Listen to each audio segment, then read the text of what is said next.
It's Christmas Eve! And in Iceland, Christmas Eve, so tonight, is when Icelanders celebrate Christmas. I pre-recorded this because there's no way I'd be doing this on Christmas Eve, but it's an exciting time because first of all, this is the end of my Icelandic Yule Lad Christmas series. The 13th Icelandic Yule Lad came last night and was voted the most popular, most favorite Icelandic Yule Lad of them all. I'm gonna go into my thoughts about that because there are children involved and I don't know if I understand why. And that's not true. I do kind of understand why, and I will get into that after I read the Icelandic and English poem. First of all, I want to show you my lovely llama Christmas sweater because it's so cute. And I just love it. And if you're new here, my name is Jules. I am from the United States, born and raised. I've been living in Iceland since 2016.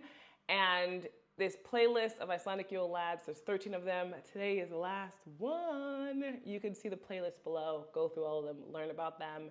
Their other family members, like their really intense murderous mother and murderous black cat. There's a lot that's going on, kind of a toxic family. But yeah, that's just how it goes. So, on to the poem, the Icelandic and English poem about the 13th Icelandic Yule Lad, otherwise known as Kertasníkir or Candle Beggar. 13. var Kertasníkir, þá var tíðin köld. Ef ekki kom hann síðastur á aðfangadags kvöld.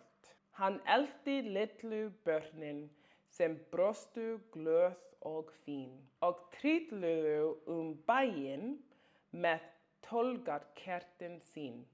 The 13th was Candle Beggar. 'Twas cold, I believe, if he was not the last of the lot on Christmas Eve. He trailed after the little ones who, like happy little sprites, ran about the farm with their fine tallow lights.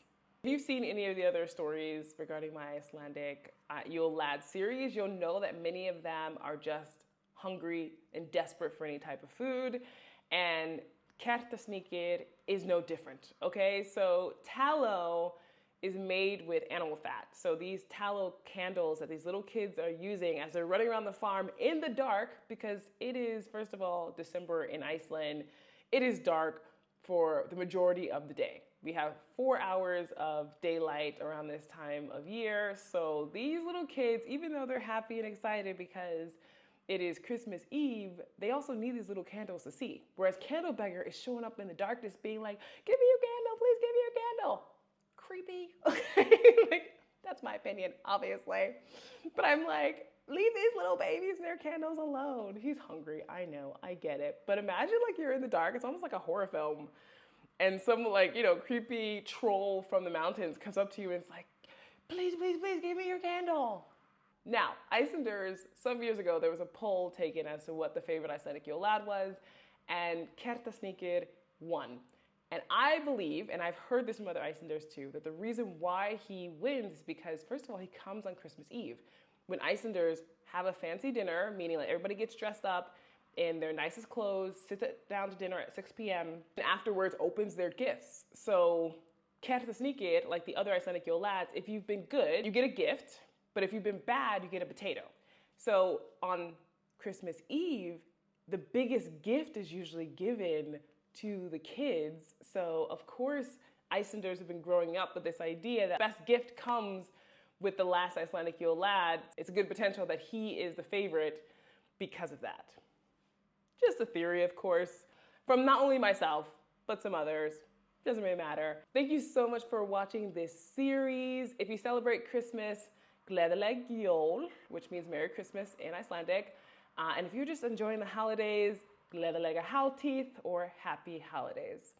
All right, I will see you in future videos, and I hope everyone enjoys the holiday season. Bless!